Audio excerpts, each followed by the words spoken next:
A'udzu billahi minasyaitonir rajim. Bismillahirrahmanirrahim. Assalamualaikum warahmatullahi wabarakatuh. Alhamdulillahirabbil alamin wassalatu wassalamu ala asyrafil anbiya'i wal mursalin wa ala alihi wa sahbihi ajma'in. Allahumma iftah alaina hikmataka wa anshur alaina min khazaini rahmatika ya arhamar rahimin. Rabbi shrah li sadri wa yassir li amri wahlul 'uqdatam min lisani yafqahu qawli. Allahumma faqihna fid din wa 'allimna at-ta'wil wahdina ila siratikal mustaqim siratal ladzina an'amta 'alaihim minan nabiyyin was-siddiqin wasyuhada'i was-salihin wa hasuna ulaika rafiqa ya arhamar rahimin. Subhanaka la ilma lana illa ma 'allamtana innaka antal alimul hakim. Amin ya rabbal alamin. Apa khabar sahabat-sahabat penonton sekalian? Selamat pagi, sabahul khair, good morning diucapkan kepada sahabat-sahabat setia rancangan soal jawab agama nombor 1 di Malaysia. Tak lain tak bukan, tanyalah Ustaz, biar tahu, jangan keliru. Alhamdulillah, pertama-tamanya sama-sama kita panjatkan kesyukuran kita kepada Allah Subhanahu Wa Taala kerana dengan izinnya Allah Subhanahu Wa Taala masih lagi memanjangkan usia kita, masih lagi meminjamkan kehidupan untuk kita. Apa lagi tujuannya? Untuk kita mendekatkan diri kita kepada Allah Subhanahu Wa Taala, taqarrub. Dalam masa yang sama kita menghambakan diri kita kepada Allah Subhanahu Wa Taala, ta'abbud. Mudah-mudahan apa sahaja yang kita lakukan, apa sahaja yang kita kerjakan, apa sahaja yang kita usahakan pada hari ini mendapat ganjaran pahala ibadah di sisi Allah Subhanahu Wa Taala. Alhamdulillah, bertemu lagi kita untuk edisi 29 Oktober 2024 bersamaan dengan 26 Rabiul Akhir 1446 Hijrah. Apa khabar sahabat-sahabat sekalian? Mudah-mudahan semuanya sihat-sihat belaka, ceria-ceria selalu dan juga hari ini dipermudahkan segala urusan oleh Allah Subhanahu Wa Taala, insya-Allah. Dan rancangan Tanya Ustaz seperti biasa, kita membawakan topik-topik yang menarik untuk sama-sama kita pelajari, sama-sama untuk kita perhalusi. Dan insya-Allah pada pagi ini satu topik yang cukup panas dengan musim sekarang ni, musim ramai orang nak bercerai-berai ni. Apatah lagi ianya berkaitan dengan ketaatan. Ketaatan apa?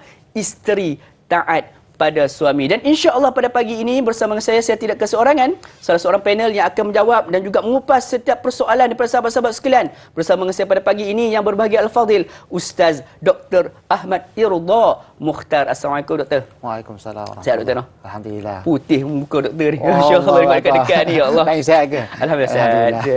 Jadi sahabat sekalian, seperti biasalah, untuk kita perbincangan kita pada pagi ini, kita tak naklah hanya dua hala saja. Kita nak ramai-ramai pada pagi ini bertanyakan soalan kepada kami. InsyaAllah nak tanyakan soalan, boleh untuk terus berhubung dengan kami di talian 1800881677 ataupun menerusi media sosial rasmi kami di Facebook Tanyalah Ustaz TV3. Dan juga jangan lupa untuk ikuti kami di platform media sosial rasmi kami di Facebook Tanyalah Ustaz TV3, di Instagram official Tanyalah Ustaz dan juga di akaun TikTok kami di official Tanyalah Ustaz, insya-Allah. Sebagai permulaannya Ustaz, kita tak nak buang masa, nak mendengar sedikit mukadimah, pendahuluan awal tentang apakah pengertian di sebalik topik kita pada pagi ini, isteri taat pada suami. Tafadhal masykur Doktor. Terima kasih Da'i Luqman atas perbincangan kita pada hari ini Ustaz. Da'i berkenaan dengan isteri taati suami. Ia sebenarnya adalah satu kewajipan. Dia adalah satu perkara yang patut diketahui oleh setiap Muslim lah, terutamanya yang berkeluarga. Jadi isteri yang taati suami adalah satu tanggungjawab. Ini perkara yang bukanlah ragu-ragu lah. Maksudnya memang kita faham dalam Islam isteri mesti mentaati suami. Itu memang satu tanggungjawab, satu kefahaman, satu perkara yang patut diketahui lah. Bukan satu perkara yang taat ke, perlu taat ke, tak nak taat ke, nak ikut mana satu, tak. Ini memang satu lumrah dan satu perkara yang telah diwajibkan oleh Allah Subhanahu Wa Taala. Oleh itu Allah Subhanahu Wa Taala sebut dalam Al-Quran, banyak ayat-ayat suci Al-Quran, banyak ada hadis Nabi menceritakan tentang ketaatan isteri kepada suami. Jadi Allah Subhanahu Wa Taala berfirman tentang sebuah keluarga yang cantik itu, yang indah lah. Sebab kita nak gambarkan keluarga ni biar nampak dia satu keluarga yang comel lah, cantik, indah. Indah tu kebahagiaan yang ada pada keluarga. Tapi di dalam sebuah keluarga tu macam-macam lah. Ada isteri, ada suami. Jadi isteri, hubungan itu yang menyebabkan sebuah keluarga yang cantik, yang indah itu, bahagialah kita sebut, adalah seperti mana Allah Subhanahu Wa Taala sebut dalam firman-Nya, wa min ayatihi an khalaqalakum min anfusikum azwaja litaskunu ilaiha wa ja'ala bainakum mawaddatan wa rahmah. Inna fi dzalika laayatin liqaumin yatafakkarun. Sesungguhnya Allah Subhanahu wa taala menyebut dalam firman-Nya, wa min ayatihi, di antara tanda-tanda kekuasaan Allah Taala, tanda kebesaran Allah Subhanahu wa taala, Allah menjadikan kepada kamu azwajan, yakni berpasang-pasangan, min anfusikum, daripada diri kamu sendiri, litaskunu ilaha, supaya kamu duduk bersamanya, bersekali dengannya. Sebab manusia itu fitrah manusia. Memang Allah Taala jadikan wanita dengan lelaki ataupun lelaki dengan wanita, suami dan isteri, memang nak bersama. Itu sifat manusia. Dia tidak boleh lagi dapat sifat kasih sayang itu. Jadi Allah Subhanahu wa taala, litaskunu ilaiha, untuk kamu duduk bersama dengannya. Wa ja'ala bainakum, dan Allah menjadi, apabila kamu duduk bersama, Allah jadikan mawaddah, kasih sayang. Itu Allah Taala sebut kata mawaddah, bukan hanya mahabbah saja, tapi mawaddah. Waddah ni ini lebih besar daripada kata mahabbah itu. Oleh itu Allah sebut mawaddatan wa rahmah. Rahmah ni Allah Subhanahu wa taala sebut kasih sayang. Oleh itu Allah namakan dengan namanya Ar-Rahmanur Rahim. Oleh itu Allah jadikan sebuah keluarga yang cantik, yang hebat itu adalah dengan rahmatnya Allah Subhanahu wa taala. Bukan rahmat sekadar rahmat daripada Allah Taala saja, bahkan di antara kasih sayang suami dan isteri, isteri dan suami. Apabila dia rahmat ni berlaku adalah hormat menghormati, taat mentaati. Taat yang terutama adalah taat kepada Allah Subhanahu wa taala. Taat yang kedua, terutama isteri, adalah kepada suami. Taat yang bagi suami pula, taat dia kepada ayahnya, ibu bapanya. Jadi ini satu pusingan hidup yang kita panggilkan sebagai sebuah keluarga. Jadi Allah Subhanahu wa taala menjadikan wanita itu taat. Itu sebab apa, dalam satu hadis Nabi yang disebutkan seperti mana yang diriwayatkan oleh Imam At-Tirmizi ataupun dalam kitab Mustadrak Hakim. Mustadrak Hakim kitab sahih lah. Seperti mana hadis yang disebutkan, lau kuntu amiran ahadan an yasjuda li ahad la amartul mar'ata an tasjuda li zawjiha. Jika aku ni ingin memerintahkan seseorang, Nabi SAW nak memerintahkan sesuatu, maksudnya nak memberikan satu persyaratan, satu perkara, bukan perkara yang mudah lah untuk nak mengatakan itu wajib, itu sunat. Jadi Nabi SAW bila sebut perkara-perkara menunjukkan benda sangat penting. Nabi SAW bersabda, lau kuntu amiran, jika aku ni nak ingin memerintahkan, kan? Maksudnya kalau aku nak mensyariatkan benda-benda betul-betul, maka aku akan menyuruh an yasjuda li ahadin, untuk sujud kepada seorang. Jika aku ni diperintah oleh Allah Taala untuk seorang tu sujud kepada seorang, maksudnya besarlah. Sujud ni maksudnya menggambarkan satu perkara yang agung lah, kan? Seperti mana Allah Subhanahu Wa Taala memerintah kepada para malaikat dan juga semualah makhluk ketika itu, syaitan, iblis, untuk sujud kepada Adam, menunjukkan kebesaran Adam itu, keagungan yang Allah Taala jadikan Adam. Allah Taala jadikan Adam itu sendiri. Jadi Allah Subhanahu Wa Taala, Nabi kata apa, kalau aku diperintahkan oleh Allah Taala untuk suruh sujud, maka aku akan menyuruh la amartul mar'ata, maka aku akan perintahkan wanita itu sujud kepada suaminya. Maksudnya besar ganjaran seorang isteri itu bertanggungjawab ataupun mentaati kepada suaminya. Tidak satu tuntutan di dalam Islam. Kerana apa?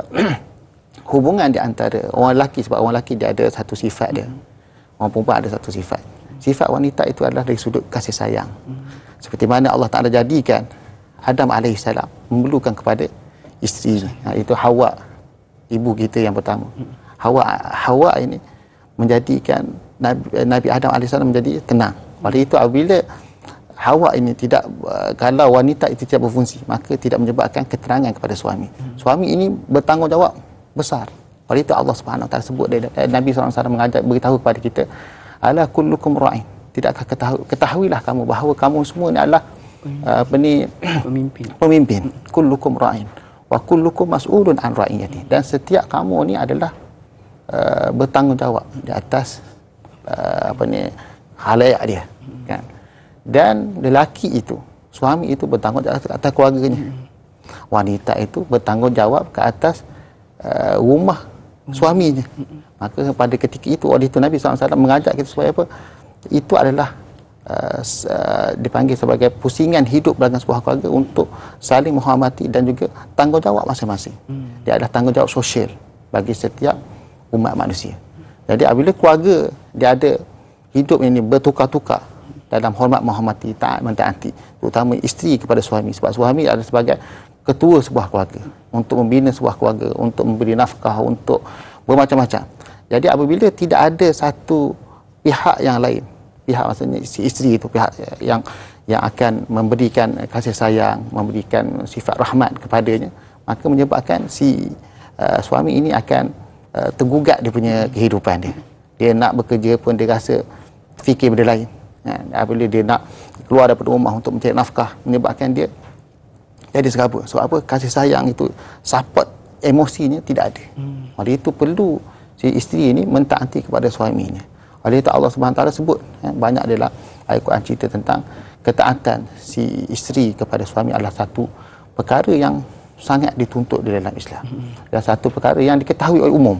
Dia dipanggil sebagai dalam Islam dipanggil al-kaedah, dipanggil al-ma'lum min ad-din bi darurah. Perkara yang dimaklumi di dalam agama secara darurah. Maksudnya memang isteri itu memang kena taat suami.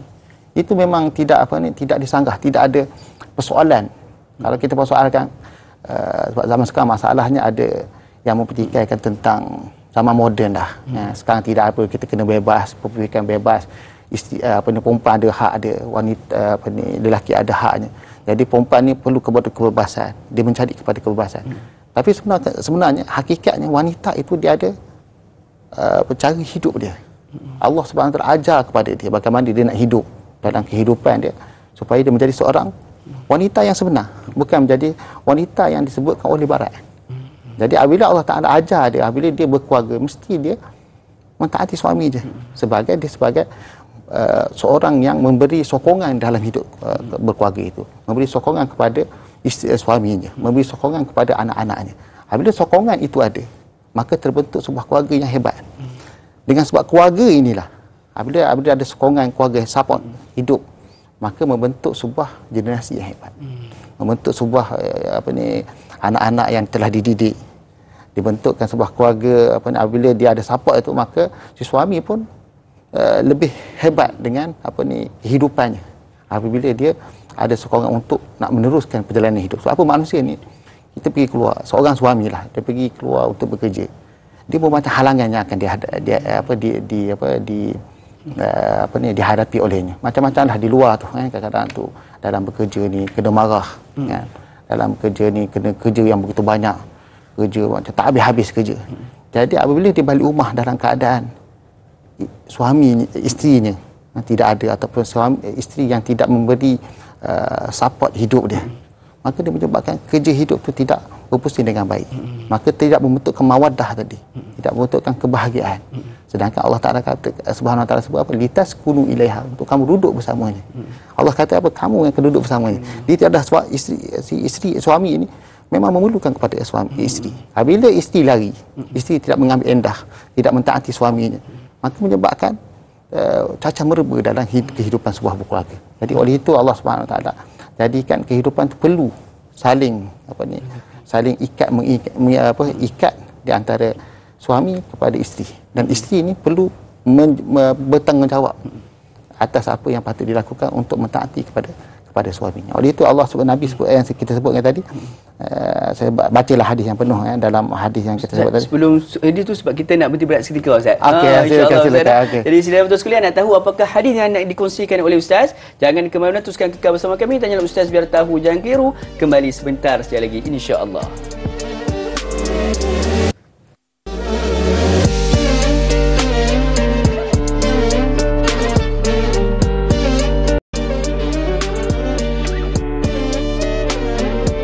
Alhamdulillah, sudah betul sekalian, kembali kita bertemu pada pagi ini rancangan Tanyalah Ustaz biar tahu, jangan keliru. Sama-sama kita mengambil ilmu berkaitan dengan topik kita hari ini, isteri taat pada suami, bersama dengan Al-Fadil Ustaz Dr. Ahmad Irda Mukhtar pada pagi ini. Alhamdulillah kita rezekikan oleh Allah SWT. Dan juga tajuk pada hari ini, kita bukanlah hanya untuk fokuskan kepada isteri semata-mata. Sebab apa? Suami pun perlu cakna juga. Sebab apa? Kadang-kadang kita yang suami ni pun terlepas pandang. Sebab itulah isteri ni kadang-kadang nak taat tak nak taat tu menyebabkan mereka serba salah. Jadi kita ambil sama-sama ilmu pada pagi ini dan jangan lupa untuk berkongsi ilmu kita dapat pada pagi ini kepada sahabat-sahabat yang sedang menyaksikan menerusi live Facebook kita pada pagi ini.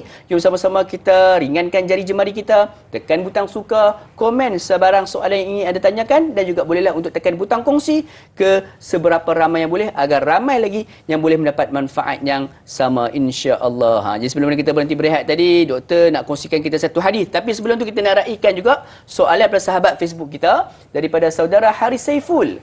Assalamualaikum Ustaz, Doktor dan Daim. Assalamualaikum warahmatullahi. Dalam soal perkahwinan, bagaimana seseorang dapat menentukan calon itu seorang yang mentaati suami atau suami yang akan membimbing keluarga ke arah kebaikan? Bagaimana panduan syarak tentang pemilihan pasangan sebelum membuat keputusan untuk berkahwin? Silakan Doktor. Terima kasih Da'i, soalannya bagus. Tapi saya nak sambung dulu Da'i tadi. Hadis silakan. Yang saya nak sebutkan tentang isteri mentaati suami ini. Sebab saya bila kita sebut isteri mentaati suami adalah kaedah dalam Islam. Jadi kena fahamlah tanggungjawab itu dan perlu difahami dengan baik. Oleh itu saya fokus kepada situ. Jadi walaupun bagaimanapun si suami dia tanggungjawab yang lebih berat sebenarnya, tidak seperti isteri. Walaupun isteri itu dia mentaati suami, tapi dia sebagai satu kerja yang tidaklah seberat mana sebenarnya. Tapi suami memang bertanggungjawab semua sekali terhadap isterinya, terhadap anak-anaknya, terhadap ibu bapanya dan seterusnya. Jadi saya nak sebut satu hadis ni tadi Da'i kan. Daripada Abu Hurairah, hadis ini diriwayatkan daripada Abu Hurairah radhiyallahu anhu, Nabi sallallahu alaihi wasallam, "Idza sallatil mar'atu khumusaha wa shamat syahraha wa hassanat farjaha wa ata'at ba'laha dakhalat min ayyi abwabil jannati sya'at." Ini hadis yang saya nak jelaskan kepada si isteri lah. Ya. Apa dia maksudnya? Seorang wanita itu idza sallat khumusaha, jika dia sembahyang 5 waktu dia. Wa shamat syahraha, dia puasa bulan Ramadan, puasa wajib dia buat. Wa hassanat farjaha, dan dia menjaga kemaluannya. Wa ata'at ba'laha, dia taat kepada suaminya. Dakhalat min ayyi abwabil jannati sya'at, maka dia akan masuk syurga Allah. Mana-mana pintu syurga dia nak masuk. Boleh, tak masalah. Boleh. Luasnya pintu ketaatan yang dilakukan oleh si isteri. Tak kerja banyak mana pun. Dia mudah, kerja mudah. Dia tak semacam suami, sebab suami dia bertanggungjawab untuk beri nafkah. Suami ni bertanggungjawab menjaga anak-anak. Tapi masalah lah, kadang kita zaman sekarang ni macam-macam. Suami tidak bertanggungjawab. Ini masalah paling besar juga. Perlu dileraikan. Tapi bagi wanita, kena ingat, kerja dia mentaati suami adalah sebagai tugas Tuhan lah. Amanah Allah Ta'ala kepada si wanita ini untuk menjaga hubungan itu di antara suami, menjaga hubungan dia dengan suaminya. Maka dia perlu taat sebaik-baiknya. Maka dia akan masuk syurga Allah Ta'ala. Mudah sangat. Untuk menjadi seorang ahli syurga itu sangat mudah. Tapi kita berbalik kepada soalan tadi, sebab kita dah sebut sebab kita nak fahamkan konsep ketaatan itu. Sebab dalam Islam perlu faham, sebab ramai yang dia tidak faham tentang konsep itu. Sebab dia terdedah kepada pemikiran-pemikiran di luar. Jadi soalannya bagus daripada saudara Haris Saiful tadi, soalan bagaimana kita nak menentukan seorang itu yang mentaati suami atau suami yang membimbing keluarga ke arah kebaikan. Jadi dalam menentu perkahwinan ini, ulama banyak cadangan sebut dalam buku-buku para ulama. Hadis Nabi SAW pun mengajar kepada kita bagaimana kita memilih calon hidup kita lah. Sebab kita panggil hidup lah. Sebab bila kita bersama, hidup sampai mati. Orang itu dipanggil calon hidup. Kita mengumpamakan pasangan kita adalah hidup kita. Tak ada dia habis kita. Itu dia disebut kita sebagai calon hidup. Kehidupan kita sebenarnya, kita bersama dengan dia adalah satu kehidupan. Bukan satu yang merosakkan kehidupan kita. Jadi Allah Subhanahu Wa Taala, Nabi SAW mengajak kita dalam memilih kriteria bagi seorang calon hidup kita. Seorang lelaki ingin memilih wanita sebagai teman hidupnya. Jadi dalam satu hadis disebut sabda Nabi SAW, "Tunkahul mar'atu li arba', limaliha wa li hasabiha wa li jamaliha wa li diniha fadhfar bi dzatid din taribat yadak." Dikahwini wanita itu disebabkan 4 perkara. Yang pertama, limaliha, sebab hartanya. Yang kedua, li hasabiha, sebab keturunan dia. Dia ni orang baik, orang dikenali orang. Yang ketiga wali jamaliha, dan sebab kecantikan dia. Begitulah wanita, sifat orang akan pilih macam tu. Wali diniha, dan yang seterusnya Nabi letak kat akhir sekali, wali diniha, dan agama ni. Sebab kenapa Nabi letak akhir? Sebab apa? Orang tu cari yang pasal agama ni, dia letak akhir kali. Dia cari apa? Orang tu kaya, dia cari orang yang lawa. Memang lawa Ustaz. Ustaz kalau nak kahwin tak ada dah Ustaz. Tak betul bahaya dia Ustaz. Cerita sekali kau cerita sikit pasal kau kahwin ni payah juga Ustaz kan. Maksudnya kalau seorang itu dia nak kahwin, memang dia akan cari pertama cantik itu kan. Memang cantik dah. Kalau kita tak cantik, kita hidup tiap-tiap hari jemu tengok gitu kan. Sama ada si isteri kepada suami ke suami kepada isteri, sama. Sebab sifat manusia memang suka cantik. Mana ada sifat manusia suka buruk kan. Jadi cantik memang betul, itu sifat manusia. Oleh itu Nabi kata orang akan cari perkara ini, di antaranya harta. Satu pasal harta ia juga. Sebab apa? Bila harta dia dapat nak memewah dalam hidup. Bila dia nak hidup ni mesti perlu harta. Jadi dipikir itu. Oleh itu dia mencari harta wanita, keturunannya yang baik-baik dan harta. Tapi Nabi SAW lidiniha, ada di antara mereka ini memilih pasangan itu disebabkan agamanya. Dia letak ke akhir menunjukkan kurangnya orang mengambil tengok kepada, melihat kepada agamanya. Tapi Nabi sebut apa? Fadfar. Fadfar bidzatid. Maka kamu ambillah orang yang berada agama ni. Taribat syadak. Taribat syadak maksudnya bahasa Arab. Kalau terjemah sini maksud untunglah. Itu kiasan. Sebenarnya taribat syadak maksudnya tangan kamu berloboran dengan tanah. Taribat maksudnya bertanah. Tangan kamu bertanah. Maksudnya kamu dapat keuntungan yang sangat besar. Kalau orang tu dia nak kaya, menjadi seorang yang kaya, yang baik, yang beruntung, maka bahasa orang Arab sebut apa? Tangan kamu belum bertanah. Kan? Jadi nak menunjukkan untungnya kamu apabila kamu mencari agama itu. So apa dia akan si isteri ini yang baik ini, yang mengikut ajaran Allah Taala. Kaedah yang sebut tadi bahawa ketaatan si isteri kepada suami itu perlu ada. Apabila dia faham ini, jadi untung dia kan. Ikut apa saja yang bahagia tu. Habis dia ikut tu ya, Nabi itu Nabi dia faham agama. Nabi SAW ajar kepada syariat, mengajar dia bagaimana nak mentaati suami kan. Maka comel jadi keluarga itu membentuk sebuah keluarga yang bahagia, yang sakinah. Yang kita mencari adalah sakinah itu sendiri. Dan seterusnya kalau kita selain daripada agama, ialah kita nak mencari pertama kita tengok dia agama tak agama. Tapi cantik kena tengok juga. Dai kan, jangan pula biar tak kita mesti yang agama je. Tak, kita manusia. Kan. Kalau tak cantik itu takkanlah kita nak ambil. Kan. Jadi penting. Kecantikan pun bukan kita memilih. Memang hidup ni memilih. Kan bagaimana kita nak serasi hidup. Sekufu yang kita panggilkan. Jadi mesti memilih itu memang cantik itu jangan kita memanglah. Tapi yang penting adalah agama itu. Kalau kuat agama itu tak ada masalah. Itu yang sangat pentinglah. Sebab manusia ni dia kata kenapa dah kita ni hati kita memang nak yang cantik, nak yang berharta. Memang sifat manusia, tak ada masalah. Yang tu tidak ada masalah. Tapi ingat, mesti ada agama tu. Syarat dia mesti ada agama. Kemudian seterusnya, Dai kan, apa yang patut apabila mereka dipilih untuk mencari ke sebuah calon hidupnya. Saya sebut istilah tu calon hidup sebab dia nak hidup bersama. Dia bukan nak tinggal-tinggal sebab hidup sampai dia mati. Bukan bercerai-berai.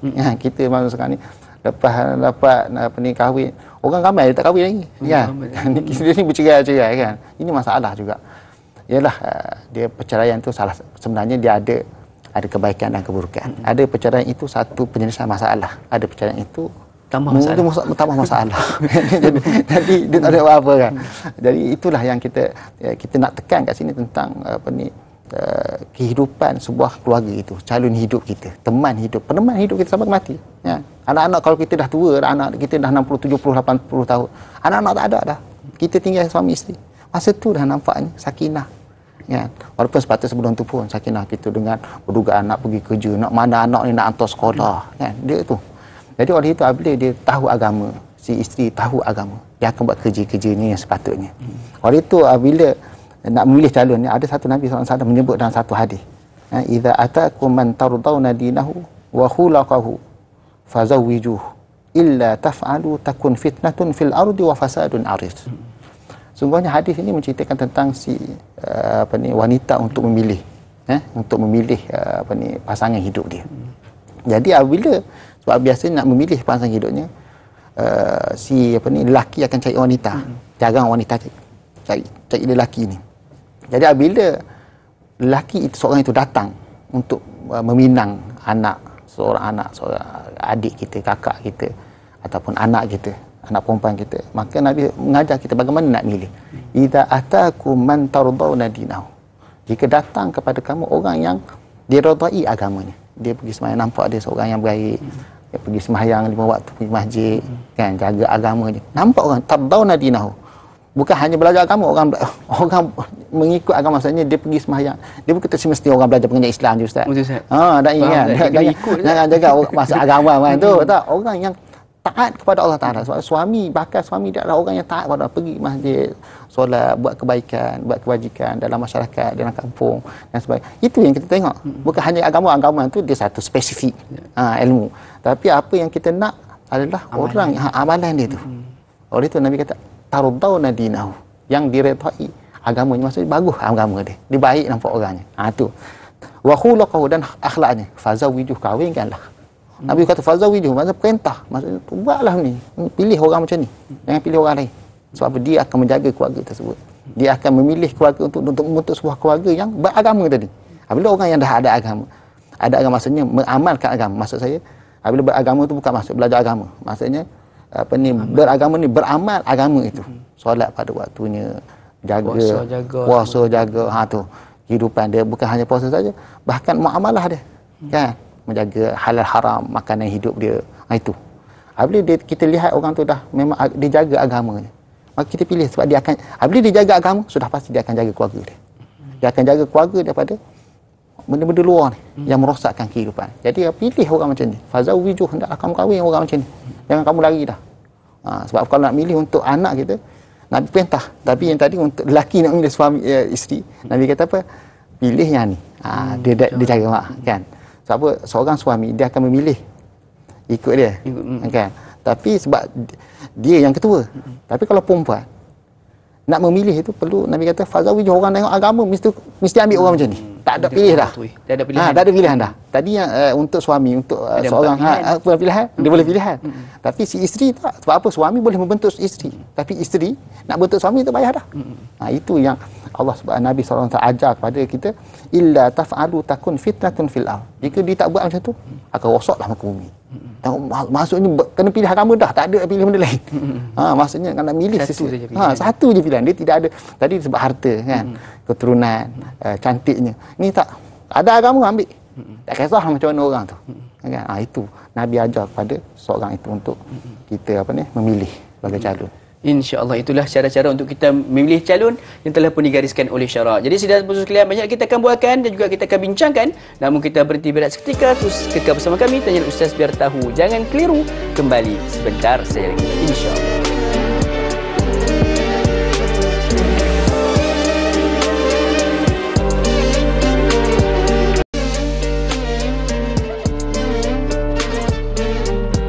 Alhamdulillah sudah betul sekalian, kembali kita bertemu pada paginya rancangan Tanyalah Ustaz biar tahu. Jangan keliru, sama-sama kita bincangkan topik berkaitan dengan isteri taat pada suami. InsyaAllah yang menonton ni, insyaAllah semuanya dah baik-baik dah ni. InsyaAllah menjadi seorang isteri yang taat. Dan juga kepada sahabat-sahabat sekalian, jom sama-sama kita ajak lagi ramai-ramai lagi untuk menjadi pasangan yang taat dan juga pasangan yang bahagia. Dengan kita menekan butang kongsi, kita sama-sama sebarluaskan ilmu kita dapat pada pagi ini kepada seberapa ramai yang boleh kongsi di grup Facebook, di grup WhatsApp dan sebagainya. Mudah-mudahan ramai lagi yang mendapat manfaatnya. Lagi bagus kita kongsikan juga ini kepada orang yang mungkin nak mendirikan rumah tangga ni, sebab kita pun dah nak masuk dekat dengan bulan 12 ni. Banyak kenduri-kenduri nak berlangsung ni. Jadi kita kongsi kepada mereka agar masing-masing memahami tanggungjawab masing-masing, insya-Allah. Jadi jom saudara sekalian kita teruskan lagi. Nak raikan soalan berikutnya pada sahabat Facebook kita daripada Nurdina Mursyida. Assalamualaikum. Waalaikumsalam warahmatullahi. Dalam pengurusan rumah tangga, sejauh manakah ketaatan isteri terhadap arahan suami perlu dilaksanakan? Silakan Doktor.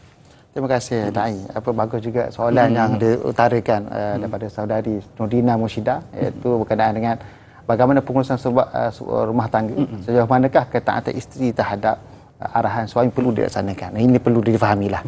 Sebab apabila kita tak faham, menyebabkan kita salah mengurus. Kan? Isteri mengurus juga, suami mengurus rumah tangga yang besarlah. Si isteri pun mengurus juga. Mengurus apabila si suami tak ada di rumah, jadi perlu diuruskan. Jadi bagaimana, kat mana yang perlu diikut ni sebenarnya? Persoalannya sebenarnya adalah arahan mana yang sepatutnya. Maksudnya si isteri mengikut suami. Mana satu? Arahan suami dalam Islam ini adalah apa sahaja. Biasanya si suami inilah yang normal. Kita jangan cerita yang bermasalah ni. Jangan kita ni ustaz, kalau ada masalah pasal kalau kita cari yang bermasalah, kita cari yang normal. Maksudnya yang rasa bertanggungjawab sebagai suami. Kita ambil contoh itu. Kalau yang tidak yang tidak ada bertanggungjawab tu, kita tepilah. Yang itu memang kita jelas dia tidak bertanggungjawab. Tetapi kalau kita lihat dalam masalah ini adalah apa sahaja yang dia perintahkan. Biasa suami dia akan suruh, bukan suruh lah, maksudnya suami dah kerja kat luar, isteri dia duduk di dalam rumah. Jadi dia bertanggungjawab apa yang berlaku dalam rumah, menjaga anaknya, membasuh baju, memasak. Itu kerja-kerja seperti mana berlaku sebenarnya. Dia berlaku ketika mana zaman Nabi SAW. Di antara Sayyidina Ali dengan Sayyidatuna Fatimah bintu Rasulullah SAW. Nabi SAW mereka dia bergaduh, bukan bergaduh lah, maksudnya istilah kita bergaduh macam tu lah, ya, bukanlah bergaduh bertumbuk, kan? Maksudnya ialah sebuah keluarga, kan? Dia, kita kata apa, sebuah keluarga ni ibarat jenis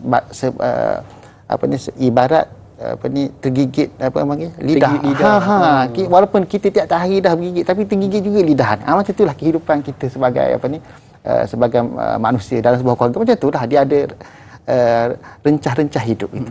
Kita ada masalah. Jadi apa yang Nabi ajar kepada Sayyidina Ali dengan Sayyidatuna Fatimah, dia ada hak masing-masing. Sayyidina Ali kerja di luar, mencari nafkah, bekerja. Ya, kerja keras kat luar, bukan kerjanya pergi melepak, kan? Yalah, yang melepak tu kita letak tepi lah, kan? Itu kita tak sebutlah benda-benda itu. Tapi maksudnya kalau dia bertanggungjawab, dia menjaga hak itu, kan? Jadi isteri kerja dia kat rumah lah. Itu yang diajar oleh Nabi. Maksudnya tak boleh lah dia kata semua tu kerja si suami. Maksudnya masak pun suami dah kerja kat luar, jadi dia kena tahu kerja dia kat rumah. Itu dia panggil ketaatan kepada suami. Dan seterusnya ketaatan pada suami, apa sahaja yang suami suruh, contohnya suruh hantar anak, kan, suruh memasak, itu adalah ketaatan. Selagi mana, ini syarat dia. Kalau nak faham lah, la ta'ata li makhluqin fi ma'siyatil khaliq. Tidak ada ketaatan kepada makhluk dalam buat maksiat. Maksudnya apa-apa maksiat, maksudnya cuma kata jangan solat. Yang tak boleh lah, kan? Ataupun buat kerja yang menyebabkan terkeluar daripada amalan sebagai seorang muslimah, sebagai seorang isteri, kan? Pergilah mana-mana nak pergi, kan? Tak boleh. Kena jaga dia punya maruah dia. Si isteri kena jaga maruah dia. Tak boleh nak ikut dan dia nak pergi mana-mana. Taklah bila dia nak keluar rumah, dia kena beritahu si suami. Sebab apa nak tahu? Kan? Sebab hak suami mengetahui ke manakah isteri dia pergi. Itu dia panggil ketaatan. Jadi apabila kita lihat dalam tidak ada maksiat. Kalau kita lihat kalau kita lihat keluarga itu, maksudnya si isteri itu, jika dia taat, sudah pasti dia akan membentuk sebuah keluarga yang baik. Tetapi kalau masalahnya yang kita sebut tadi, masalah la ta'ata li makhluk, tidak ada ketaatan dalam pada makhluk, pada maksiat pada Allah Ta'ala. Maksiat ni maksiat apa sahajalah berkaitan dengan solatnya, puasanya, dan apa sahaja yang terkeluar daripada ajaran Islam. Minum arak ataupun pergi berdisko, kan, pergi buat maksiat lah yang dikata Allah Ta'ala tak terima benda tu. Perkara itu yang tidak dibenarkan. Selagi mana dia tidak ada maksiat, taklah. Sebab apa? Dijanjikan tadi, kita sebut tadi, dakhalat ayy abwabi minal jannah, masuk syurga mana satu pintu dia nak masuk. Jadi itu jaminan Allah Subhanahu Wa Taala kepada isteri. Selagi mana tidak merosakkan diri dia, kan? Dia tak merosak, maksudnya tidaklah memberatkan ataupun perkara yang tidak memudaratkan dia. Selagi mana dia boleh buat, dia buat. Jadi sebenarnya suami pun kena tengok juga. Janganlah suruh arahan tu berat-berat sangat, kan? Ni tengok kan. Ingat buruh rumah ke, kan? Tak boleh dah jadi pada isteri tu sebagai buruh rumah. Dia tu manusia juga. Dia sebenarnya hidup kita. Kalau dia tu bermasalah, isteri kita bermasalah, sudah pasti menyebabkan kita bermasalah jika kita tidak betul-betul menjaga dia, kan? Kata isteri kita balik-balik tengok dia ni penat, kita pergi. Yelah, kita pun penat juga, tapi kita sebagai suami kena lebih kuat, kan? Lebih kuat. Tak boleh dia juga macam isteri dia, oh kamu tak sedar ke, saya pun penat juga. Tak boleh macam tu. Sebab si suami dia perlu lebih. Buat oleh itu sifat seorang suami macam tu. InsyaAllah. Itulah di antara sifat-sifat suami dan juga tanggungjawab bagi isteri dalam mentaati kepada suami. Jadi ada berbalik juga doktor. Ada satu lagi soalan doktor berkaitan dengan ketaatan isteri kepada suami doktor daripada Mu Irfan. Assalamualaikum. Waalaikumsalam warahmatullahi. Apakah batas ketaatan isteri jika suami meminta melakukan sesuatu yang bertentangan dengan agama atau undang-undang? Adakah seorang isteri masih perlu taat kepada suami yang tidak memberi nafkah secukupnya? Silakan doktor. Okey, terima kasih. Soalan yang bagus daripada saudara Muhammad Irfan. Mu Irfan. Berkenaan dengan melakukan satu pertentangan agama atau undang-undang. Betul lah tu. Kena ikutlah undang-undang tu kan. Adakah masih tak perlulah seperti mana kita sebut maksudnya apabila dia melanggar perintah Allah Taala, melanggar undang-undang. Apa kita kena ikut sebab dia adalah satu kemaksiatan. Maksiat ni kalau kita buat kita baru sekali berdosa. Kan? Jadi tidak sepatutnya seorang isteri mengikut apa yang melanggar perintah Allah Subhanahu Wa Taala ataupun suatu perkara yang melanggar undang-undang. Kan? Jadi perkara ini sangat penting dalam sebuah sebuah keluarga yang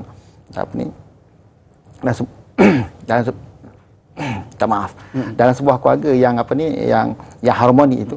Jadi apabila dia membuat satu perkara yang dilarang, maka pertama kalau dia bermaksiat pada Allah Taala, maka menyebabkan keberkatan dalam sebuah keluarga itu akan habis hilang. Apabila tidak ada keberkatan, maka penyebab kepada apa? Rutin tadi. Itulah bergaduh, dah mula bergaduh. Dia mula sebab keberkatan tak ada. Maksud keberkatan Allah menarik, maksud hilangnya keberkatan, maksud hilangnya rahmat Allah Taala. Hilangnya Allah Taala berikan segala kebaikan itu dan kebahagiaan. Apabila hilang kebahagiaan itu bergaduh. Sekejap mula kecil je. Ya. Tak boleh buat nak buka pintu pun tak boleh. Buka pintu dia kata salah kan. Benda itu tak ada masalah pun. Kadang tu di tengah panas. Ya. Tolong buka pintu. Oh, tak nak saya penat. kan. Ya. Itu perkara-perkara kecil. Kan. Perkara itu pencetus kepada pertelagahan dalam sebuah keluarga. Jadi oleh itu kita katakan apa yang bertentangan dengan syarak maka kita jangan lakukan. Sepatutnya kita kalau si isteri tengok si suami menyuruh perkara yang bertentangan dengan syarak. Pertama, si isteri pun kena boikot juga. Suami buat macam tu kan tak boleh. Pertama kena nasihat dulu. Kan? Si isteri kena cerdiklah. Oleh itu orang sebut dalam lagu isteri yang solehah tu kan. Isteri cerdik yang solehah. Isteri cerdik yang solehah. Naik kan. Yang tu penting tu. Tu memang betul ayat tu memang saya suka kalau boleh letak tiap hari. Isteri cerdik yang kena cerdik. Sebab apa? Dalam kalangan para sahabat radhiyallahu ada seorang sahabat ni anak dia mati. Kan. Suami dia tak ada. Mati ketika mana isteri dia suami dia tak ada kat rumah. Jadi si isteri ni macam mana nak beritahu kepada suami anak tu mati. Zaman dulu bukan zaman sekarang ni adalah chat bersama senang kan. Dulu nak keadaan dulu macam tu. Jadi apabila nak beritahu, dia tak beritahu direct supaya tidak mengguruskan hati suami. Tak macam mana orang dahulu macam mana. Pada zaman sahabat jaga. Tak nak suami tu tergurus hati mana anak aku. Kan apabila satu rumah dia kata apa khabar anak-anak aku semua kan, anak-anak macam mana semua kan, kata tanya pada si isteri. Maka dia kata semuanya baik-baik alhamdulillah di dalam rahmat Allah Taala. Ayat pun cantik, tidak menipu tapi dia menggunakan ayat-ayat yang cantik. Jadi dia nak baikikan masalah itu. Apabila dia nak baiki masalah itu maka dia apabila suami balik daripada luar kan, jadi dia layan suami dia, dah layan tu maka baru dah beritahu pada suami sungguhnya kalau seorang itu diberi pinjam pada kamu sesuatu perkara, adakah kamu pulangkan balik barang dia? Lepas tu baru dia kata, anak kamu telah diambil oleh Allah. Kan? Itu cara cerdik. Berlapik. Berlapik. Maksud nak menjaga hati seorang suami. Begitulah keadaan. Jadi kalau kita lihat sebagai yang melanggar, maksudnya satu perkara yang melanggarkan agama. Jadi kita kena, seorang isteri kena cerdiklah. Bagaimana nak menyelesaikan masalah. Pertama, bagaimana nak beritahu, bagaimana dia nak melayan. Kadang tu ialah saya tak nak beri contoh kan, contoh kan orang buat pula. Kita mengada benda yang tak baik. Jadi maksudnya kita kena boikot lah. Kita istilah dia boikot kepada suami yang mengajak kepada perkara-perkara yang tak elok. Ataupun kita kena cari satu jalan untuk memberitahu kepada dia, membetulkan dia kan, mengajak kepada kebaikan supaya jalan tu betul. Yang kedua adalah undang-undang. Undang-undang pun satu juga. Undang-undang banyaklah. undang-undang Jalan ni. raya. Ni ulang jalan raya kan. Ni jalan laju ni. Abang selor ni. 120 kan. Kita 110. Dia nak buat laju 120 kan. Jadi abang slow sikit. Kita ni ada anak. Kena pandai. Jangan cakap bahaya ni laju kan. Saya takut tak sebut anak-anak kita ni kan. Baru dia sedar kan. Itu cara kita nak mengajak kepada apa ni untuk membaiki sesuatu. Sebab kita dalam sebuah keluarga kena hidup cara berhikmah. Sebab dia dalam bentuk harmoni. Bila harmoni kena hikmah, semua kena hikmah. Dan hikmah ni kena buatlah, kena cari, kena cuba cari. Jangan kita biarkan payahlah ustaz. Payah tu adalah penyebab kepada dia rasa payahlah. Penyebab kepada itu muskilah-muskilah dalam sebuah keluarga. Jadi kita kena taat, lepas tu kita kena apa ni ikut. Jadi jika satu lagi soalan dia, sebab soalan tadi sebut apa, tidak beri nafkah. Ini satu masalah. Isteri tak taat sebab tak bagi nafkah. Sebab tak beri nafkah. Nafkah ni memang ketaatan kepada suami, tanggungjawab suami kepada isteri. Tapi kena ingat, itu tanggungjawab dia dengan Allah Subhanahu Wa Taala. Tanggungjawab dia maksud tanggungjawab memang kena beri. Nafkah itu memang Allah Taala. Kan? Allah Subhanahu Wa Taala berfirman, "Wa anfiqu", maksudnya kamu bernafkah kepada keluarga kamu. Itu perintah Allah Taala. Itu dosa dia dengan Allah Ta'ala. Kita sebagai isteri, tanggungjawab kita adalah dengan suami kita. Itu dia. Tak boleh kita nak bertukar. Walaupun dia tak beri nafkah, kita tak boleh. Sebab dia, sekarang kita hubungan dengan dia. Allah Ta'ala perintah kita buat baik dengan dia. Selagi mana dia buat baik kepada kita, selagi mana tidak merosakkan hidup kita, memudaratkan lah. Maksud menafkah sehingga kita tak makan. Itu lain cerita lah. Menafkah menyebabkan kita kebuluran. Tak beri nafkah kita menyebabkan kita sakit. Kita dah sakit tapi tak menafkah untuk sakit kan. Kadang tu si isteri ni kadang ada sakit-sakit kan. Sama sekarang ada macam-macam jenis penyakit ustaz. Kan. Ada penyakit orang panggil 3 serangkai lah macam-macam. Jadi penyakit-penyakit itu suami kena beri nafkah sebab dia ada sebuah keluarga. Maka dia kena nafkahkan perkara itu. Jika contohnya dia tidak beri nafkah perkara itu. Jadi perkara ini jadi masalah dalam sebuah keluarga. Doktor, satu lagi doktor. Nak tambah sikit pada soalan tu doktor. Nafkah secukupnya ni, indikator secukupnya ni merujuk pada suami ataupun isteri? Okey. Bagus soalan tu. Betul juga ni. Terlepas soalan. Secukupnya adalah secara adatnya. Itu maksudnya. Maksudnya secukupnya jika makan dia boleh. Itu disebut dalam hadis yang disebutkan. Wal huququl wajib bizawjiyah sab'ah, ada 7. Pertama at-ta'am wal idam, makanan. Al-idam itu makan lauk pauk. Wal kiswah, pakaian. Wa alatu tanzif, alat kebersihan. Wa mata'u al-bai', perabot rumah. Wa sukna, rumah tu sendiri. Wa khadim, in kanat mimman takhdum, dan dia ada pembantu rumah. Jika dia jika dia memang dia perlu kepada pembantu rumah.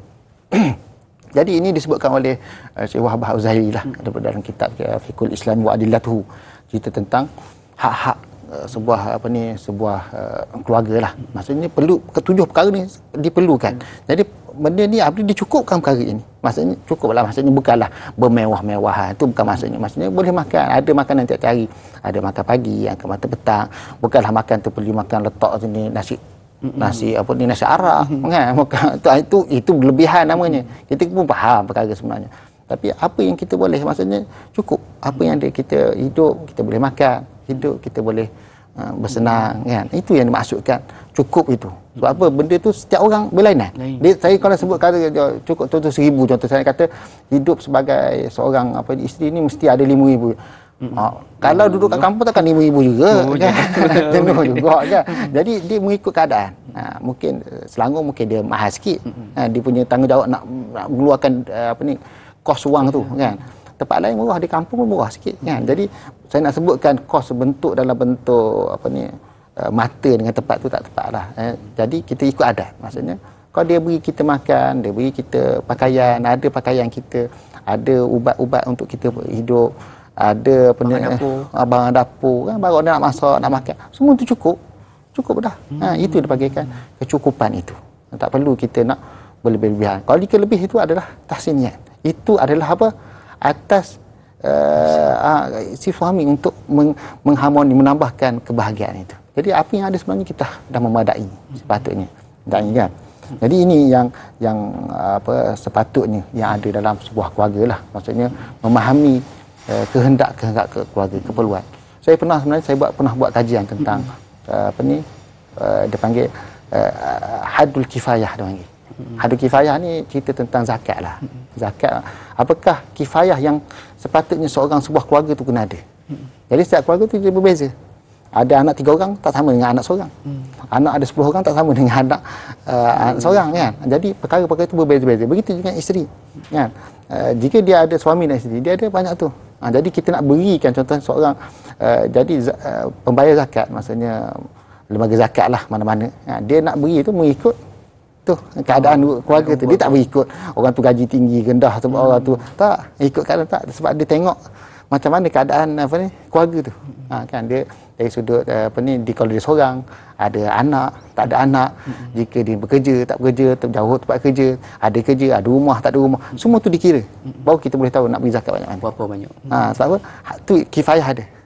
Nak ikutkan kifayah makanan ni, kalau nak ikut terperincinya kan, makan mesti ada nutrisi yang tepat, cukup. Itu kalau nak kira salah satu lah. Kalau kita nak kira nutrisi jenuh, kita tengok nombor tu ustaz yang tak kan, kita pergi kat nutrisi tak cukup lagi, kita boleh alih jenuh ada tu kan. Tapi maksud kita adalah makanan yang kita boleh mengenyangkan kita.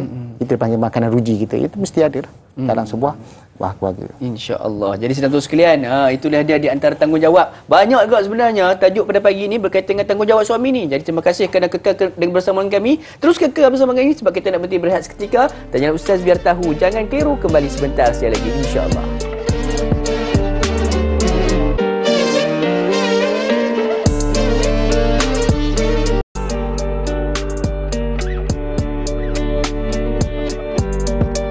Inilah Akademi Al-Bayan.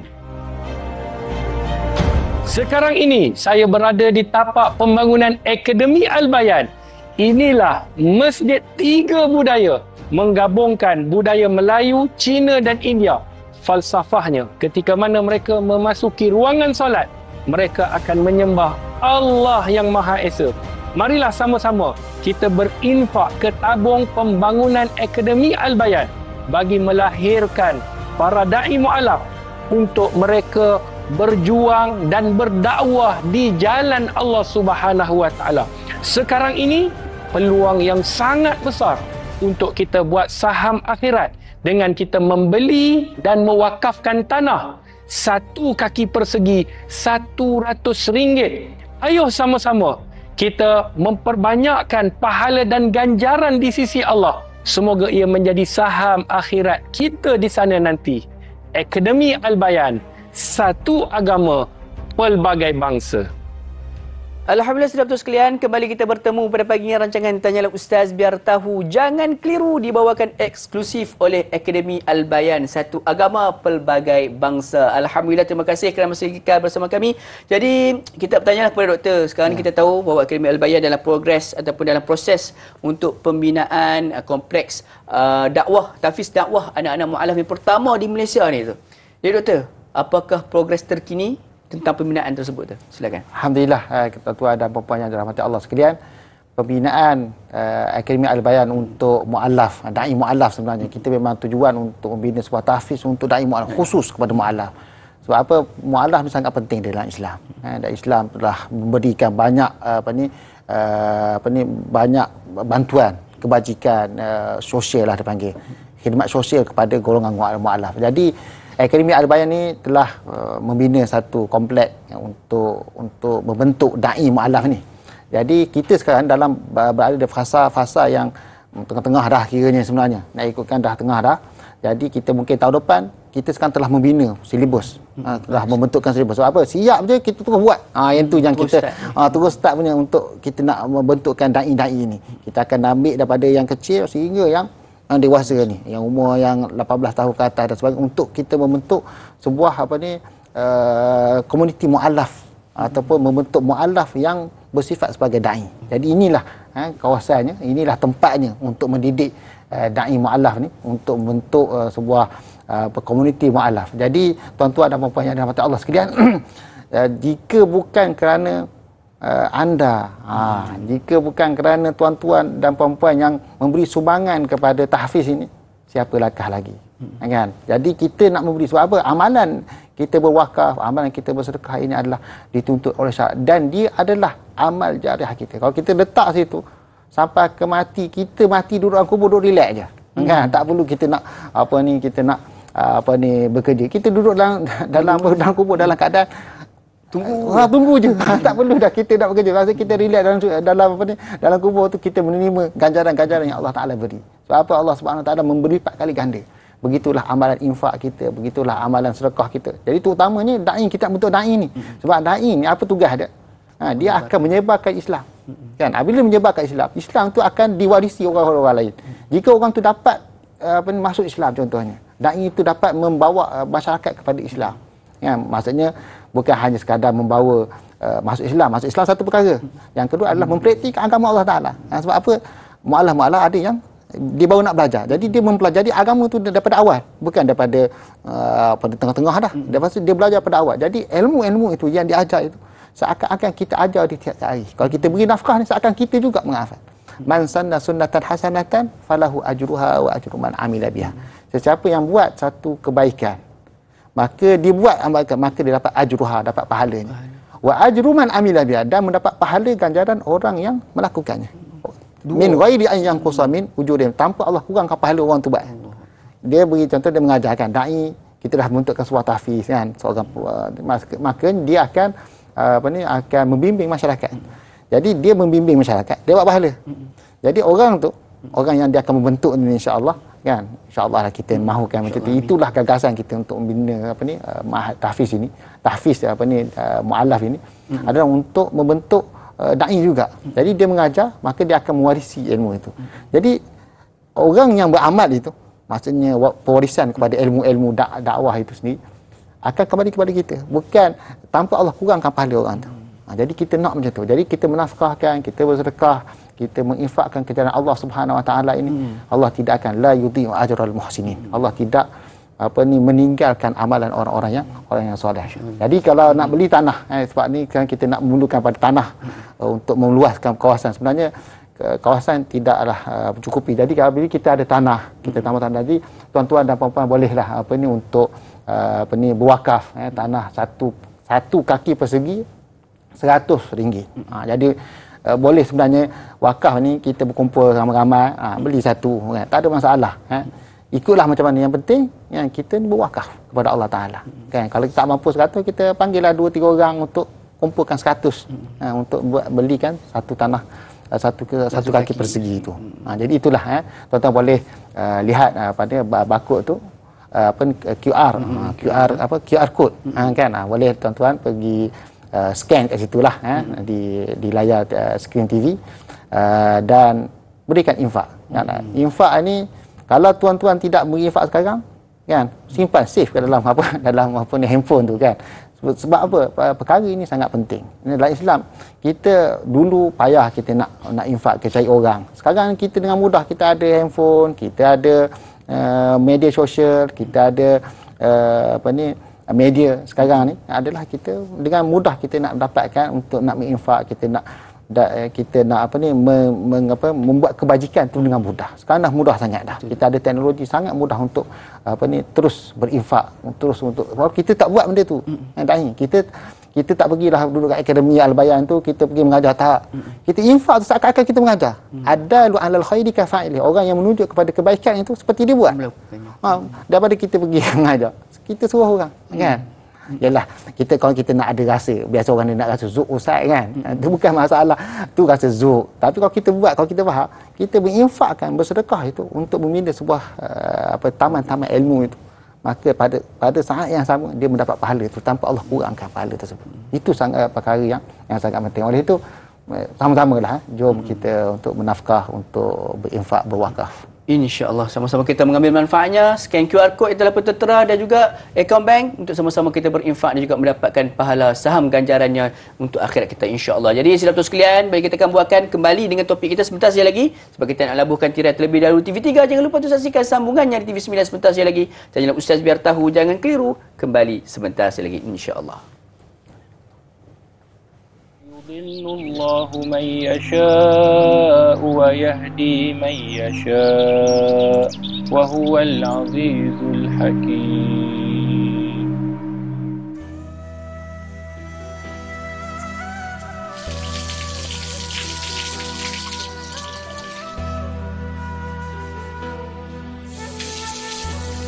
Bapak Tansor.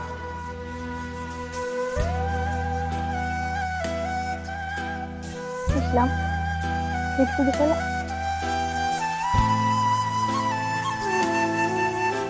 Alhamdulillah. Allahu Akbar. Atta, nane onge bohonda nispan bata. எனக்கு புரியுது.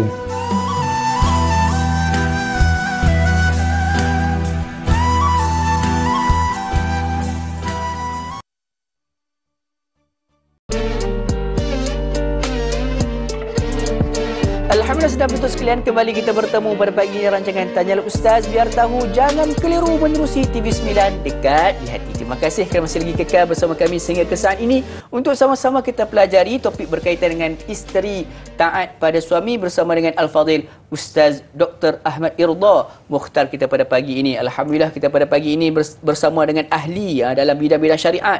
Jadi insya-Allah jom kita ambil peluang ini untuk kita ambil ilmu seberapa banyak yang boleh, insya-Allah. Kepada sahabat-sahabat yang sedang menyaksikan melalui live Facebook kita, seperti biasa, teruskan berkongsi apa saja ilmu kita dapat pada pagi ini kepada seberapa ramai yang boleh, dan juga jangan lupa untuk ikuti kami di platform media sosial rasmi kami, di Facebook Tanyalah Ustaz TV3, di Instagram official Tanyalah Ustaz, dan juga di TikTok official Tanyalah Ustaz. InsyaAllah banyak manfaat yang kita boleh ambil daripada platform-platform tersebut. Jadi jom kita teruskan lagi. Nak raikan soalan berikutnya pula doktor daripada saudara Muhammad Hazrul. Assalamualaikum. Waalaikumsalam warahmatullahi. Jika suami melarang isteri bekerja tetapi kewangan keluarga memerlukan sokongan kedua-duanya, adakah isteri wajib taat? Silakan. Terima kasih Dai atas kita mulakan dengan soalan daripada saudara Muhammad Hazrul. Bagus soalan ni, sebenarnya kefahaman kita tentang masalah inilah. Apakah kewangan keluarga memerlukan sokongan? Adakah sebenarnya masalah, saya jawab dulu berkenaan dengan apa yang dikatakan dengan kewangan keluarga memerlukan sokongan. Adakah kewangan keluarga yang dikatakan sokongan tu maksudnya dia sempit sangat ke hidup dia sampai tak makan? Itu. Kalau contohnya sempit tu maksudnya perlu sokongan tu sehingga kan anak-anak dia terbiar, ataupun makan tak ada, makan pagi, makan ayam tu boleh kita katakan memerlu kepada sokongan. Adapun jika makan pun ada, bangun pagi tak ada makannya, kan? Tak kisahlah makan, yang penting makanlah. Makan roti ke, makan nasi goreng ke, ikutlah, yang penting makan. Ataupun makan sama malam lah, maksud pagi ada, petang ada, ataupun 2 kali sehari, ikutlah bagaimana keadaan keluarga tersebut. Jika maksudnya terkurang daripada makna itu, maksudnya memang kelaparan lah hidup, ataupun kehidupan itu terabai, anak-anak terabai, maka pada waktu itu barulah perlu kepada sokongan itu. Sokongan itu pun perlu kita kena faham bagi si isteri lah, supaya faham bahawa sebenarnya dalam hidup berkeluarga ini, apabila kita taat kepada Allah Ta'ala, taat kepada suami, Allah berikan keberkatan. Itu saya nak berikan satu gambaran Islam macam tu. Apabila kita taat suami, kita minta pada Allah Ta'ala. Nanti mungkin orang kata apa, Ustaz minta aje. Yang ni kita kena faham. Dalam Islam, apabila sesuatu perkara ni, keberkatan itu berpunca dengan kita taat kepada Allah Ta'ala. Maksud taat kepada Allah Ta'ala, taat kepada suami. Ya. Jadi apabila kita taat, kita buat apa yang diperintahkan oleh Allah Ta'ala, Allah berikan segala-galanya kepada kita. Walaupun kita rasa macam tak cukup, tapi Allah akan berikan benda-benda itu. Sebab apa? Dia ada keberkatan hidup. Allah Ta'ala jadikan, Allah Subhanahu Wa Ta'ala suruh kahwin. Allah Subhanahu Wa Ta'ala kata, wa ankihul ayama minkum wasalihin min ibadikum wa imanikum in takunu fuqara yughnihumullahu min fadlih. Sungguhnya kahwinlah daripada wanita-wanita janda itu. Kemudian Allah Subhanahu Wa Ta'ala sebut, wa in takunu fuqara, jika kamu ni seorang yang fakir miskin, yughnihumullahu min fadlih, Allah akan kayakan kamu. So apa? Kekayaan itu Allah yang beri. Rezeki itu Allah yang Ta'ala yang beri. Jadi kita kena faham konteks itu dulu sebelum saya nak kata perlu pada sokongan. Jadi kita kata jika terabai, memang tidak ada penyelesaian melainkan dengan cara bekerja. Maka pada waktu itu mohon, ataupun dengan cara inilah, ikut undang-undang lah. Jangan kita buat sendiri-sendiri. Nanti ditakuti berlaku perselisihan dalam keluarga. Dan kita tak nak berlaku perselisihan, bergaduh. Kamu bekerja, aku bekerja, anak siapa nak jaga. Dia akan jadi terpalit dengan kerja masing-masing. Jadi oleh itu perlu kepada kepada pembincangan sebenarnya, ataupun bawa kepada psikologi kaunseling. Kena minta sebagai seorang isteri kena ajak si suami untuk kaunseling sekali supaya dia faham. Kalau kita nak ajak bergaduh, kita nak melawan, sebab apa? Kita memang kena taat. Bagaimana macam mana keadaan pun kita kena taat kepada suami kita. Itu sebab saya bagi gambaran ini kerana apa? Allah Taala cakap macam tu. Allah Taala kata kita kena ikut suami itu kerana apa? Itu dah jalan ke syurga Allah Subhanahu Taala. Dia sembahyangnya, solat khumusaha, wa shamat syahra, dia puasa puasa Ramadannya. Maka dia nak masuk pintu, maka wa ta'at zaujaha ba'laha, maka dia taat kepada suaminya. Maka dia akan masuk syurga ikut pintu mana. Jadi ketaatan itu satu punca kepada keberkatan hidup. Jadi betul. Kiranya kalau seorang isteri taat kepada suami, adakah itu berarti dia dah pun taat kepada Allah SWT tu? Ya, sungguh. Oleh itu apabila kita taat kepada suami, memang itu dah taat kepada Allah Taala. Dia itulah perintah Allah Taala. Apabila kita buat perintah, Allah suruh, maka perintah itu taat. Jika Allah Ta'ala perintah kepada Rasul, kita kata, Allah kata, cintalah pada Rasul. Jika cinta kepada Rasul, maksudnya kita cinta pada Allah Ta'ala. In kuntum tuhibbunallah fattabi'uni yuhibbukumullah. Kan? Jika kamu nak kata kamu cinta kepada Allah Ta'ala, cinta kepada aku dulu, baru cinta kepada Allah Ta'ala. Jadi kalau kita nak jadi taat kepada Allah Ta'ala, yang pertama taat kepada suami dulu. Jadi itu konsep dalam Islam. Jika masalah, sebab masalah sekarang ni soalan itu sokongan kan, dia kata perlu sokongan. Jadi sokongan itu macam mana? Yang sokongan yang saya sebut tadi adalah betul-betul kebuluran. Itu baru kita minta kaunseling dan sebagainya. Tapi jika masih lagi kita boleh hidup, itu tak ada masalah. Kita taat je kepada suami kita. InsyaAllah. Jelas apakah yang dimaksudkan sebenarnya dengan sokongan kepada suami tersebut, insyaAllah. Jadi mudah-mudahan terjawab soalan tersebut. Kita balik ke soalan berikut yang pula, Doktor, daripada Amelia Abdullah. Assalamualaikum Ustaz Dr. dan Naim. Assalamualaikum warahmatullahi. Dalam soal penjagaan anak, jika suami dan isteri berbeza pendapat, adakah isteri perlu selalu mengalah? Bagaimanakah sikap isteri terhadap suami yang melarangnya terlibat dalam aktiviti keagamaan di luar rumah? Silakan. Okey, terima kasih Dai dan juga yang bertanya, saudari Amelia Abdullah, berkenaan dengan suami isteri yang berbeza pendapat, nak mengalah ke tak mengalah. Dia masalah mengalah tak mengalah. Masalah juga betul lah. Sebab kita sebenarnya mengalah tak mengalah ni sebab toleransi sebenarnya. Itu istilah toleransi betul, sebenarnya bagus. Cantik ayat dia, adalah mengalah itu adalah toleransi kita nak mana yang kita nak utamakan. Jadi nak utamakan dalam sebuah keluarga adalah yang pertama sekali adalah supaya dengan cara berhikmah. Dia tidak boleh kita nak mengalah itu dengan cara kasar. Ya, sebab kita nak bentuk sebuah keluarga yang sakinah. Wa ja'ala bainakum mawaddatan wa rahmah, sebagai mawaddah, sebagai kasih sayang dan juga rahmat. Apabila kita nak mawaddah dan rahmah, maka kita perlu berusaha ke arah itu. Jangan pula payahlah, kita kena usaha ke arah itu untuk membentukkan mawaddah dan rahmah itu, kasih sayang dan juga rahmat Allah Subhanahu Wa Taala. Jadi dengan cara itu, maka perlu pada toleransi. Maksud perlu mengalah. Suami isteri perlu mengalah, isteri pun kena mengalah. Terutamanya isteri kepada suami. Sebab ketaatan itu kepada suaminya. Jika perkara itu tidak memudaratkan dia, itu je syarat dia. Jika dia tidak memudaratkan kepada isteri, maka mengalahkan lebih baik. Kerana ketaatan itu menjamin dia masuk syurga. Sebab dia taat kepada Allah Taala. Belum menjamin masuk syurga, apa lagi yang dia nak lebih daripada itu?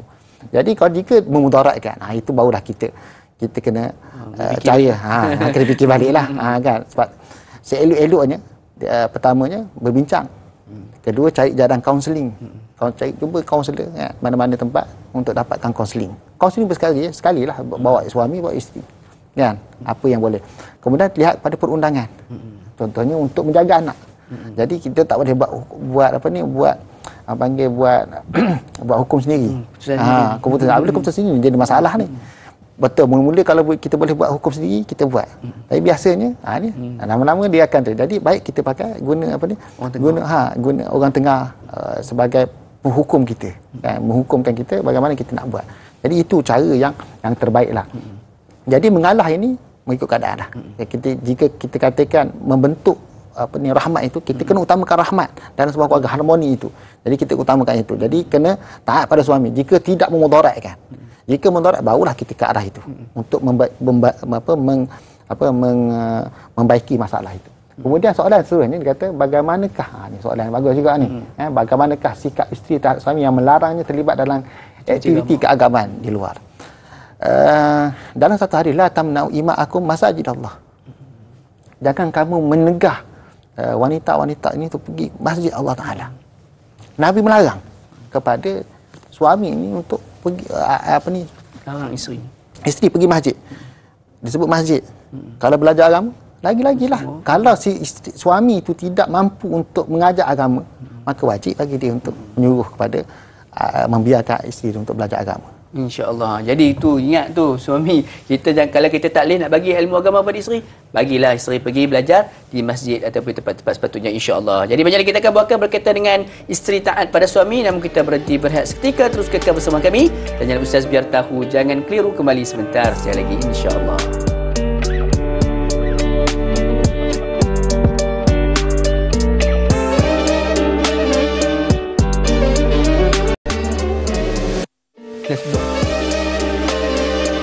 Alhamdulillah, saudara sekalian, kembali kita bertemu berbagi rancangan Tanya Ustaz biar tahu, jangan keliru. Sama-sama kita mengambil ilmu berkaitan dengan isteri taat pada suami. Jadi jangan pula kita ambil peluang ni suami-suami nak menggunakan kuasa veto pula. Sebab apa? Ini adalah di antara tanggungjawab kita sebagai suami isteri di dalam kehidupan berumah tangga kita, insya-Allah. Jadi kita sudah pun berada dalam segmen terakhir, Doktor, pada hari ini. Allah, sekejap saja masa berlalu sebab memang tajuk pun topik panas. Sudah rasa laju saja masa Panas berlalu. juga kita ya. Jadi Doktor, satu soalan Doktor yang kita berbalik ke soalan tadi berkaitan dengan dalam soal menjaga anak. Dalam soal menjaga anak, kadang-kadang ada suami ni dia tak konsisten di dalam mendidik anak-anak ni, Doktor. Menyebabkan kadang-kadang suami pun endah tak endah. Adakah pada saat itu isteri perlu mengambil alih tanggungjawab suami dalam mendidik anak-anak, Doktor? Silakan. Okey, terima kasih Dai, soalan tu bagus. Soalan yang sangat bagus. Adakah jika si suami itu tidak menjalankan tanggungjawab, itu soalan umumnya lah. Maksudnya terutama dalam menjaga anak lah, tidak konsisten, tidak berikan anak-anak itu belajar dan sebagainya lah, makan dan minum tu terutama sekali macam tu lah, sebab itulah keperluan bagi seorang anak. Jadi apabila melihat keadaan itu, maka dipanggil keadaan suami dalam keadaan maksiat.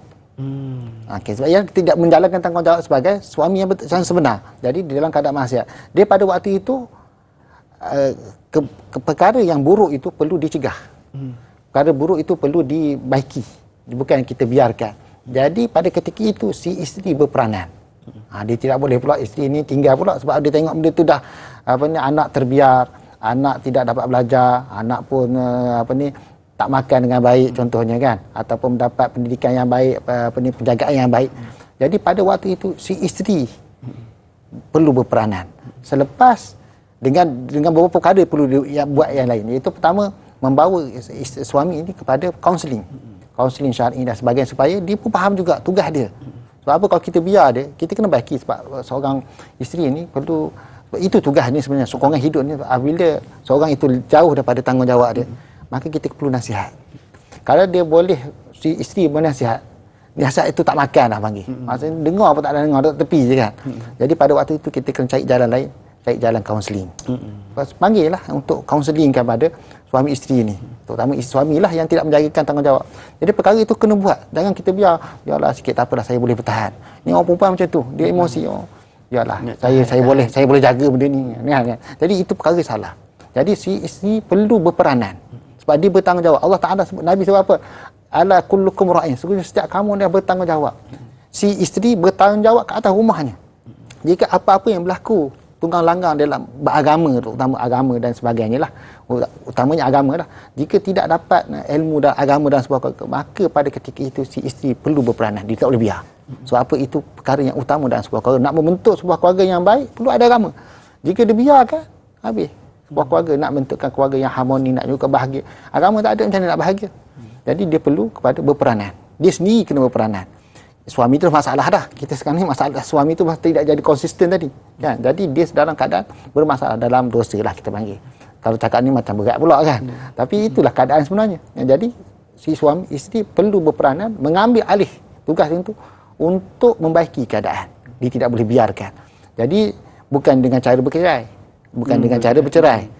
Kita kena settle pertama kita selesaikan masalah kita, nasihat pada isteri suami. Yang kedua dengan cara kita kaunseling. Kita cari mana-mana yang boleh membentuk balik kan, bagaimana memberikan kesedaran kepada suami untuk dia bekerja dengan baik, tanggungjawab dia. Seterusnya adalah dengan apa? Kalau tak boleh sangat itu sampai bergaduh, itu lain cerita lah kan. Yang itu dah sampai tahap tinggi sangat. Tapi caranya adalah peranan si isteri itu sangat juga penting. Seperti mana berlaku pada zaman Rasulullah. Rasulullah pada satu hari dalam satu perang, Rasulullah balik daripada perang nak suruh bercukur ni. Kan? Rasulullah tengok para sahabat tak bercukur. Tak bercukur. Rasulullah balik dalam keadaan apa ni? Masuk dalam rumah tu dalam keadaan marah tu kan. Maka Ummu Salamah tanya, "Wahai Rasulullah, kenapa ni wahai Rasulullah? Aku suruh dia orang ni suruh bercukur, dia orang tak nak bercukur." Wahai Rasulullah, begini Rasulullah. Kamu pergi bercukur kat depan orang ramai. Bila Rasulullah bercukur, semua orang bercukur. Semua ikut tu. Tu cara itu peranan seorang isteri kepada suaminya. Dia membaiki masalah itu, itulah tugas. Jika suami ni ialah dia jadi kadang tu tersilap, kadang tu berlakunya di tempat kerja dia tak boleh selesaikan masalah kerja dia. Jadi membawa perangai itu, bawa masalah itu dalam keluarga. Itu masalah. Oleh itu perlu peranan seorang isteri ni. Isteri sangat sangat penting. Sebab itu dia panggil kalau dia jaga rumah, itulah Nabi sebut tu, menjaga rumah itu. Maka hendaklah ra'in fi baiti zawjiha. Maka dia hendaklah dia menjaga mas'ulatun an baiti zawjiha. Dia bertanggungjawab ke atas rumah suaminya. Maksudnya termasuklah sokongan macam-macam. Dia ada sokongan sosial. Sokongan sosial sangat penting. Isteri kepada suami sokongan sosial, maksud sokongan rahmat itu. Dia perlu. Dia tidak boleh biarkan suami dia terkotang-kanting seorang-seorang untuk hidup. Kan, cucu kenapa kamu lembablah sangat, kamu orang lain boleh ni satu masalah juga. Kita jangan membandingkan. Si isteri tidak boleh membandingkan kepada orang lain. Ini masalah juga ni keluarga ni kan. Kamu tak boleh buat, dia memarah-marahkan kepada si suami yang lembab lah kan, kamu tak ikut macam orang lain. Jadi si isteri perlu bermain peranan penting, berperanan penting dalam menyesuaikan keadaan. Dia tidak boleh melampaui kepada apa yang sebagai dia sebagai isteri kepada suami tersebut. Jadi dia perlu menasihatlah, nasihat satu sama lain, ataupun bawa tadi yang saya sebutkan kaunseling tadi. Itu perkara yang sangat penting di dalam dalam membentuk sebuah keluarga yang harmoni tadi. InsyaAllah. Jadi isteri sebagai sokongan, memberikan sokongan kepada suami, tak kala mana melihat suami ini mungkin tengah jatuh ataupun down emosinya, perlu memberikan sokongan seperti itu. InsyaAllah. Jadi untuk terjawab soalan tersebut, doktor, kita nak raikan soalan berikutnya pula doktor daripada Mar WKN. Assalamualaikum. Assalamualaikum warahmatullahi. Apakah hukum jika seorang isteri terdetik di hati merasakan dirinya seperti orang gaji atau orang suruhan dalam rumah tangga? Terima kasih. #biar tahu, jangan keliru. Okey, terima kasih Dai. Soalan yang bertanya Mar WKN WKN. Okey, soalan Waalaikumsalam, jawab soalan. Salam tu penting. Salam tu wajib. Jawab salam itu wajib. Okey, jadi bila kita lihat tentang perkara ini, biasanya dalam rumah tangga ini yang penyebab kepada masalah keluarga adalah dalaman kita. Dia punya dia panggil apa tahu? Hasutan, godaan. Kadang-kadang benda tu okey je. Tapi disebabkan adalah benda kata kena buat begini, kita terasalah kita ni sebagai itu kita awal-awal lagi kita sebab apa? Auzubillah. Kena minta. Sebab syaitan memang gitu. Sebab memang yufarriqu bainal mar'i wa zawjih, untuk memisahkan di antara suami dan isteri. Tugas dia. Kalau boleh dia nak cerai habis. Itu tugas syaitan iblis ni. Jadi para isteri lah kena faham elok. Isteri suami sekali lah. Memang tugas syaitan iblis untuk memecah belah. Jadi kita kena usaha untuk menyatukan. Sebab penyatuan dalam sebuah keluarga itu adalah perintah Allah Ta'ala. Membentuk sebuah keluarga yang harmoni, yang bahagia, yang ada sakinah, yang ada rahmat. Itu perintah Allah Ta'ala. Mana kita nak? Kita nak berpisah ke kita nak? Jadi kita kena minta kepada Allah Ta'ala. Minta maksudnya kita berlindung kepada Allah Ta'ala. A'udzubillah. Bila terlintas dalam hati, nak kata kenapa dah aku rasa macam gaji kerana aku seorang. Kalau suami pula dia kata apa? Aku seorang je bekerja kat rumah ni. Kan? Anak isteri mana kan? Orang mana acik? Dia syaitan lah. Iblis yang menghasut dalam hati supaya apa? Dia muda-muda. Lepas tu kan dia marah pula ke isteri. Ni aku nak minum mana ni kan? Yang mana air ni? Dia panggil itu dah macam nak marah-marah. Padahal itu adalah kita nak suruh dia ambil air ke, nak minum air dengan cara yang baiklah kan. Macam kita panggil orang untuk bantu kepada kita dengan cara yang terbaik, cara harmoni kan. Kita boleh minta kepada isteri kita, ataupun isteri boleh minta kepada suami dengan cara yang terbaik kan, dengan cara haluslah untuk kita. Halus maksud cara berhikmah. Sebab cara hikmah dia sangat penting dalam hidup, dan dia kena usaha untuk cara hikmah itu. Jangan pula kata tak ada payahlah ustaz kita nak cari berhikmah ni sebab nak mikir-mikir pula. Tak, itu memang cara dia. Oleh itu hidup berkeluarga perlu berhikmah. Dengan membentukkan kasih sayang. Sebab asas kepada keluarga itu adalah rahmat, mawaddah, sakinah. Jadi benda tu kena jaga. Jangan terikut dengan syaitan, gangguan syaitan seperti mana soalan tu kan. Rasa macam orang gaji, kena macam orang surat. Yalah kadang si isteri ni suami di balik rumah kan dia penat dia panggil gitu kan. Kan rasa pula macam aku suami kerja. Kan suami pun kena ambil juga. Jangan ni suami ni pun macam orang buruh pula kan. Ini tak boleh lah kan. Suami pun kena berhikmah. Jangan dia tak berhikmah. Sebab dia juga penyebab kepada isteri terasa. Kan? Sebab apa? Wanita seperti apa? Seperti gelas. Kan? Pecah habis. Dia tak boleh nak tu dah. Nak cantum balik payah. Dan dia ni dia adalah seperti tulang yang bengkok. Kan?